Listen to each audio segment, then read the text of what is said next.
Día tengan todos.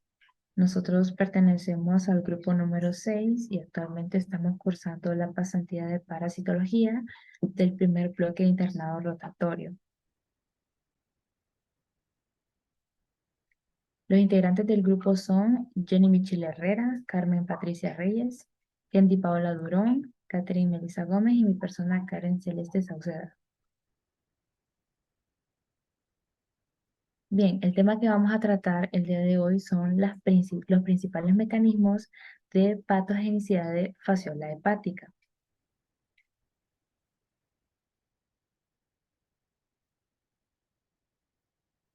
Vamos a comenzar hablando sobre algunas generalidades de fasciola hepática. Esta pertenece al filum de los platelmintes y pertenece a la clase Trematoda. Y debido a su clasificación taxonómica, esta le confiere ciertas características morfológicas como es que estos elementos son aplanados, con aspecto ovalado o foliáceo. Estos tienen un ciclo heteroxeno, eso quiere decir que necesitan de 3 hospederos. Se conoce como que son también monozoicos. Esto quiere decir que están formados, su cuerpo está formado por un solo segmento y también tienen órganos de fijación, tienen ventosas circulares y tienen unas especies de espinas que cubren todo su cuerpo. Tienen un aparato digestivo incompleto, eso quiere decir que tienen vía de entrada, pero no tienen vía de salida. Son hermafroditas y sus huevos se les conoce como que son operculados y esta es una característica por la cual al microscopio nosotros los vamos a poder reconocer. Fasciola hepática es el parásito que se encuentra en los conductos biliares. Más adelante vamos a hablar sobre su patogenia. Este también secreta constantemente sustancias líticas y anticoagulantes y este se alimenta con restos de células y sangre. Mide alrededor de 3 centímetros y como ya lo había mencionado, tiene forma de hoja y estos son hermafroditos, se pueden copular entre dos o también de forma autónoma y pues se distribuyen por medio del agua. Entonces más adelante cuando hablemos sobre el ciclo biológico vamos a comprender mejor esta parte.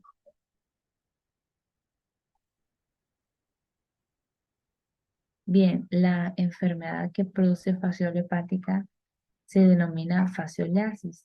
Esta es una enfermedad parasitaria de animales, principalmente los rumiantes, los rumiantes, ¿verdad? Pero también pueden ser de cerdos, de burros, de llamas, de alpacas y también puede ser transmitida al ser humano debido a que pues se considera como una zoonosis parasitaria y el mito tiene hospederos definitivos que normalmente van a ser animales herbívoros, como los bovinos, ovinos, caprinos, pero también el humano, y va a tener hospederos intermediarios consecutivos, como el caracol, que va a ser el primer hospedero intermediario consecutivo, y el segundo van a ser las plantas acuáticas, específicamente los berros, ya que al desarrollar su ciclo biológico tiene como una especie de patrón. Entonces va a comenzar siendo un huevo, ¿verdad?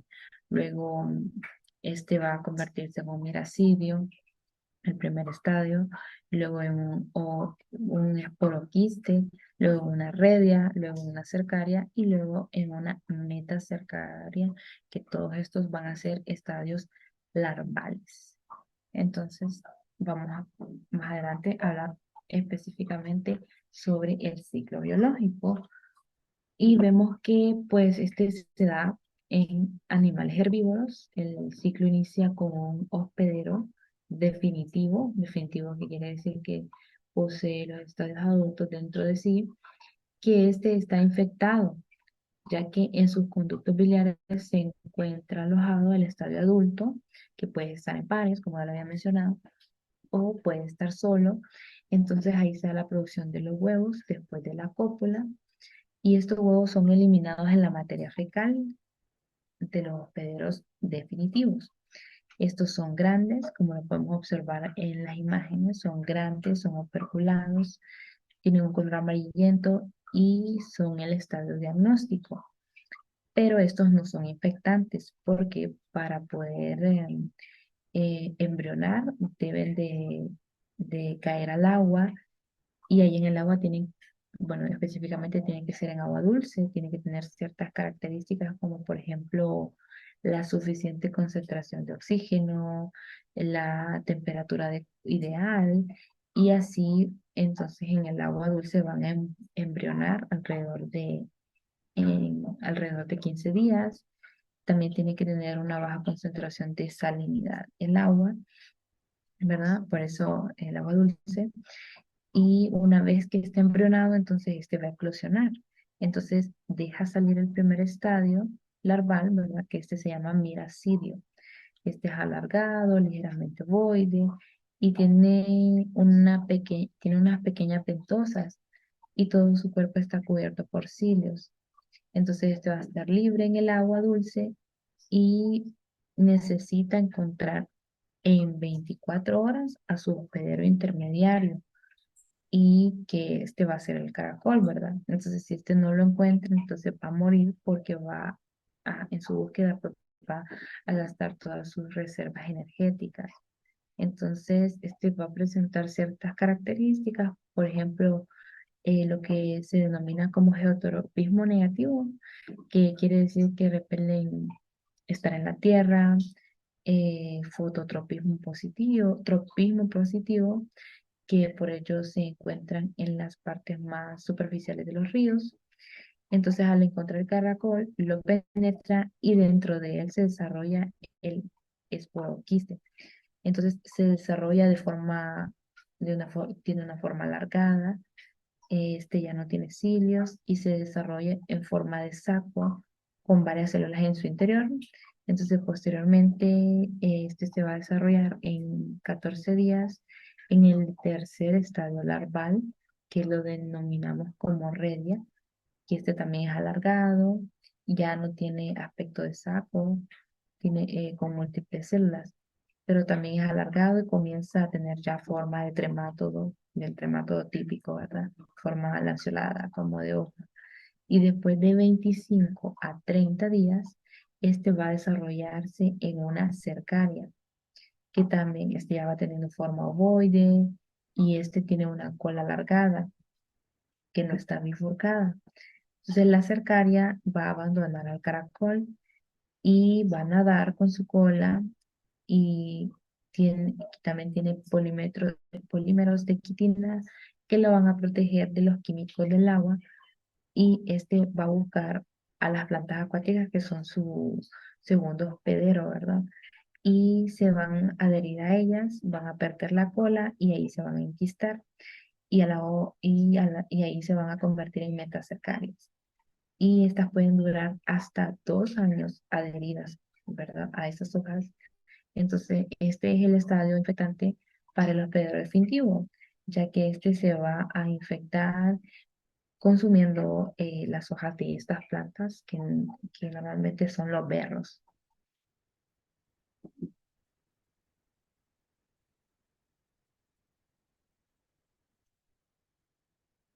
Entonces aquí pues podemos ver, ¿verdad? En la imagen cada uno de los pasos, ¿verdad? Hasta que se convierte en metacercaria, que básicamente de lo que les he estado comentando.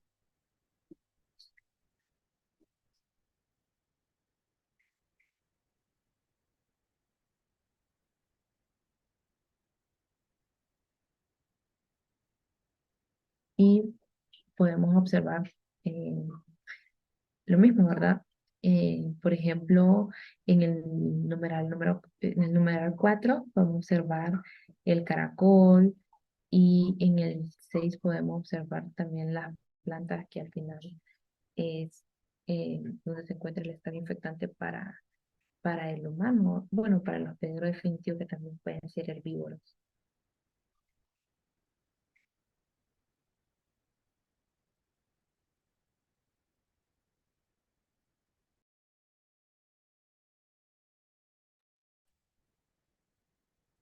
Buen día. Bueno, yo continuaré explicándoles los mecanismos patógenos, perdón. Los cambios patológicos dependen del número de parásitos juveniles o adolescarias. La penetración de la pared del duodeno y del yeyuno causa hemorragias focales e inflamación. Los cambios patógenos se observan durante la migración de las adolescerias a través del parenquima durante 4 a 6 semanas. Digieren los tejidos hepáticos mediante proteasas. Em, Estos pueden atravesar grandes vasos y llegar a producir un hemoperitoneo. Surgen fenómenos inmunológicos e inflamatorios de parte del huésped. En algunos casos, las fasciolas adolescentes quedan atrapadas y al morir dejan cavidades llenas de tejido necrótico, signo característico de espinas. Cuando logran situarse en los conductos biliares, provocan éstasis biliar, inflamación de los canículos.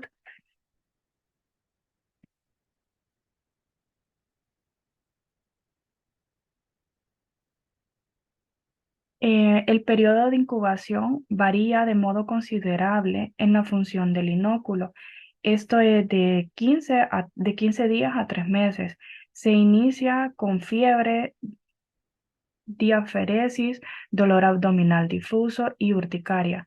El periodo de prepatencia entre la ingestión de la forma infectiva y la presencia de los huevos en heces varía según el huésped y depende del número de adultos parásitos.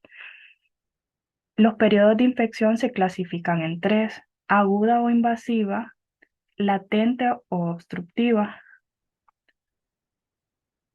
La aguda o invasiva es el periodo durante el cual las adolescercarias migran desde la pared intestinal, peritoneo y atraviesan la cápsula del glisón y siguen desplazándose en el parenquima hepático. La sintomatología de esta infección aguda o invasiva son la destrucción mecánica del tejido hepático y del peritoneo, reacciones alérgicas y tóxicas durante 2 a 4 meses. Cuando la parasitación es repetitiva, las lesiones, bueno, la siguiente los siguientes periodos de infección son el latente, que puede durar meses o años. Es el periodo entre la entrada de los parásitos a los conductos biliares y el inicio de la ovipostura. Existe una gran proporción de los casos asintomáticos, manifestaciones gastrointestinales no definidas, molestia abdominal difusa en forma de cinturón. La infección obstructiva provoca cólicos biliares, dolor en epigástrico, intolerancia a los alimentos grasos, náuseas, prurito generalizado, dolor abdominal en cuadrante superior derecho con irradiación hacia el hombro del mismo lado. Todos estos datos son indistinguibles de colangitis, colecistitis y colelitiasis. Del origen diferente a la parasitación. En infecciones de larga duración se observa hepatomegalia dolorosa. Mecanismos de patogenicidad en la localización final del parásito. Tanto los antígenos como los huevos liberados de los parásitos adultos llegan al intestino a través de los conductos biliares, el coledoco junto a la bilis, lo cual limita en gran parte la respuesta inmunitaria que debería inducir. Es por este motivo por el que los niveles de anticuerpos inducidos en ratones, ratas, ovejas y vacas descienden una vez que el parásito penetra dentro de los conductos biliares. Por otra parte, los niveles de inmunoglobulinas en conductos biliares de vacas infectadas son 12 veces menores que los medidos en sangre, predominando la IgA, lo que confirma la escasa actividad inmunológica de este nivel. En el glucocálix, es lógico asumir que la mayoría de las interacciones entre el parásito y el hospedador tendrán lugar en la superficie parasitaria. la cual va a desarrollar un papel importante en la protección contra el sistema inmune. No existe evidencia de que el parásito absorba macromoléculas del hospedador en su superficie para enmascararse, como sucede con otros parásitos, por ejemplo, Schistosoma sp. La superficie de fasciola hepática es una membrana simple cubierta por un espeso glucocálix polianiónico de unos 40 nanómetros, compuesto por glicoproteínas que proyectan cadenas de oligosacáridos y gangliósidos terminados en ácido ciliaco. El glucocálix superficial de fasciola hepática puede contribuir a la evasión inmune de las tres formas distintas. La evacuación de la acción del sistema del complemento.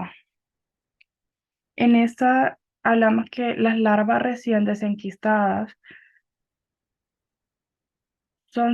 son muy sensibles a la acción del sistema del complemento. Sin embargo, no se ha podido demostrar que la unión de C3 a la superficie de las mismas, por lo cual podría explicarse eh, por la presencia del ácido ciálico terminal en los componentes de glucocálix, el cual es capaz de evitar la activación del complemento por la vía alternativa. Del mismo modo, también se ha comprobado que existen mecanismos que bloquearían la vía clásica. Todos estos factores podrían explicar la gran resistencia de las fasciolas juveniles recién desenquistadas a la acción del sistema del complemento. La capacidad migratoria a través del parenquima hepático. En esta, los túneles migratorios del parenquima hepático de las ovejas primo infectadas con fasciola hepática aparecen rodeadas por granulocitos, o sea, eosinófilos y neutrófilos, macrófagos y linfocitos T y B. Sin embargo, mientras los parásitos jóvenes se hallan presentes en esos túneles, no se observa infiltración linfocitaria rodeándolos. En estadios posteriores, el infiltrado celular se incrementa, pero solo se observa junto a los espacios porta y zonas